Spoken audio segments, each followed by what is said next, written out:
દર્શક મિત્રો, આપ જોઈ રહ્યા છો વર્ધમાન 24 ન્યૂઝ. વર્ધમાન 24 ન્યૂઝને સબસ્ક્રાઇબ કરો, લાઇક અને શેર કરો.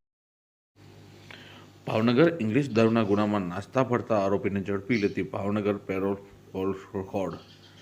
ભાવનગર પેરોલ સ્કોડના માણસો ભાવનગર શહેર વિસ્તારમાં પેટ્રોલિંગમાં હતા. તે દરમિયાન ખાનગી રાહે બાતમી હકીકત મળેલ કે ભાવનગર શહેરના બોર તળાવ પોલીસ સ્ટેશનના ઇંગ્લિશ દારૂના ગુનામાં નાસ્તા ફરતા આરોપી યુવરાજસિંહ નિકુભા ઝાલા રહેવાસી સાથળ ગામ જોટાણા જિલ્લો મહેસાણા વાળો ભાવનગર શહેરમાં આખલોલ જગાતનાકા પાસે રોડ ઉપર ઊભો છે. જે બાતમીના આધારે બાતમીવાળી જગ્યાએ તપાસ કરતા નીચે મુજબના નાસ્તો ફરતો આરોપી હાજર મળી આવતા તેને ઝડપી લઈ બોર તળાવ પોલીસ સ્ટેશન ખાતે સોંપી આપવામાં આવેલ છે.